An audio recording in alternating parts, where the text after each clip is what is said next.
We're going to begin sculpting our first head by blocking in key proportions. And this step is important because if the foundation is incorrect, then everything we do afterwards is going to be incorrect as well. And this formulaic approach is designed to take you step by step so that you can get as close as possible to correct proportions as systematically as possible. And so we're going to begin in a default Blender scene with the default cube. First, I will select our camera and lamp and delete them. Select our cube, and we'll go ahead and rename this Head Sculpt. And right away, I want to hit Control and 5 on the number row above your letter keys. And this will add in our modifier panel a subdivision surface modifier with 5 levels of subdivision. In other words, we take a blocky cube and make it a very smooth spherical shape. And now I want to apply the subdivision surface, tab into edit mode, and then I will hit my spacebar key, which brings up the search function, which I should say that I changed that by default. If we go to our preferences under key map, I like to make my spacebar the search function. And when I hit spacebar, I'm going to type sphere, and we find this 2-sphere transform operator. And when I press that, we can scroll left and right with our mouse, and you'll see that the shape ever so slightly transforms into a perfect sphere. I can also hit the 1 key on the number pad, and now we've got a perfect sphere. The only other thing I want to do is from the front view, in order for the formula to work, I want it to correspond to the grid, specifically 1 Blender unit in each direction. So this is 1 Blender unit, and I want to incorporate the other axes as well. And the way you can tell this is this particular grid level has a slight boldness to its line. So you should be able to see it showing up here. I'm going to tab into edit mode and scale up just to about there.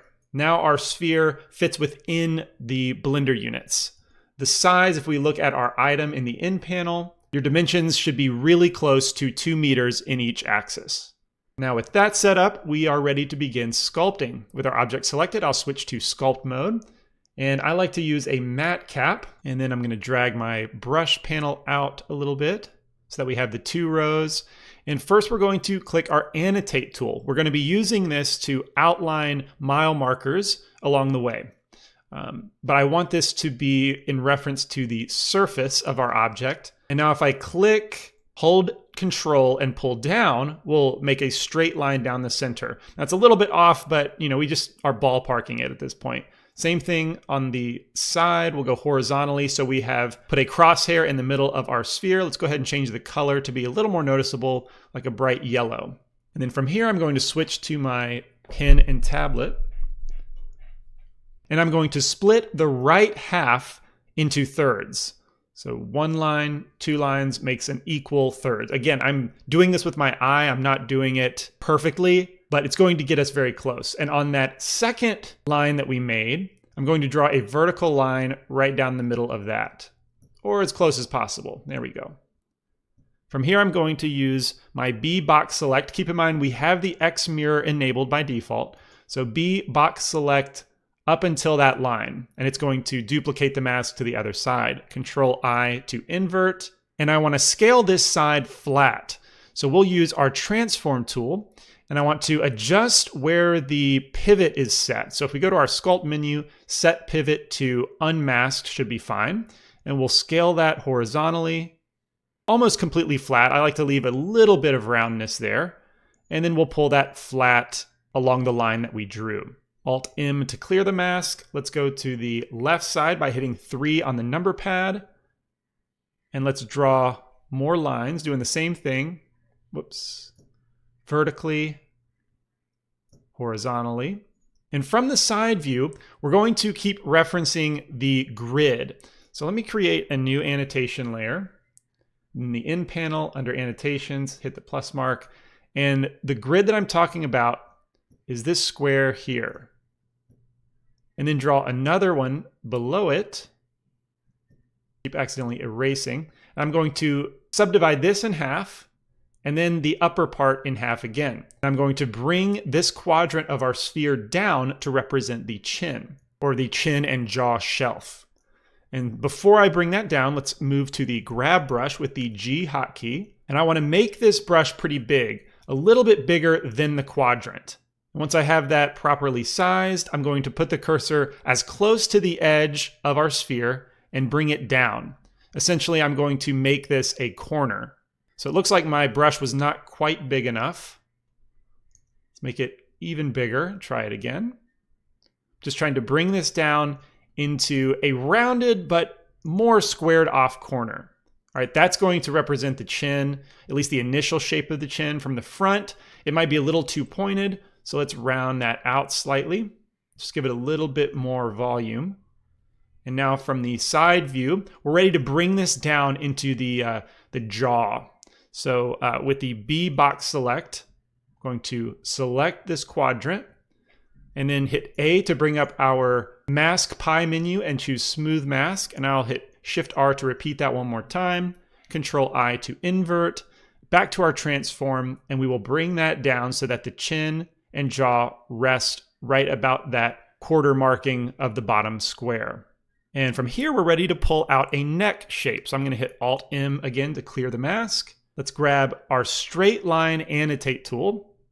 And first, I'm going to draw a line on this backside bottom quadrant from corner to corner, just like this.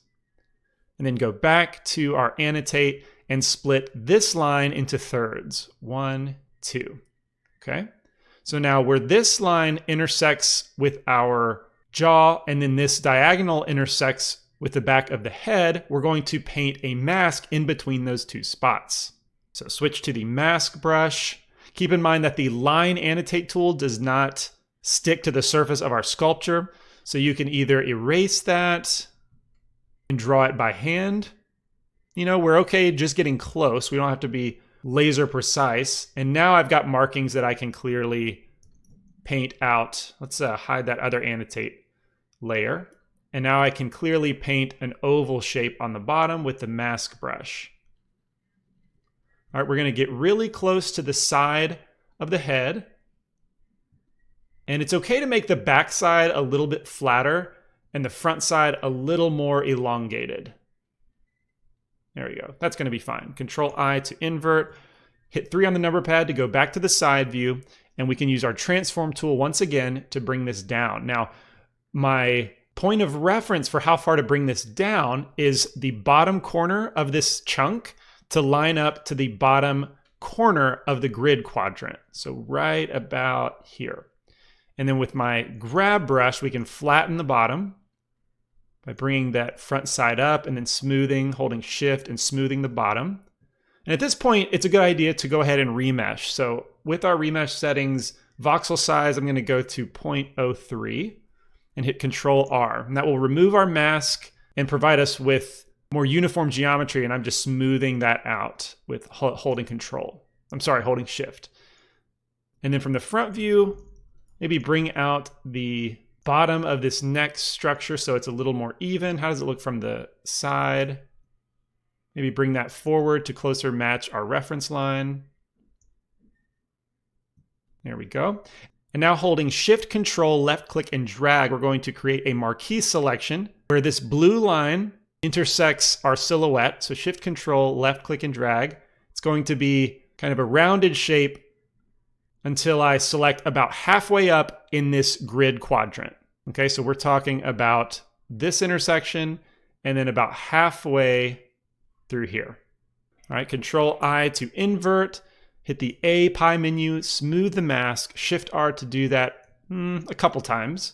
And now with our transform, we can look at the front, and I'm first going to scale out so the ends hit this quadrant here on each side.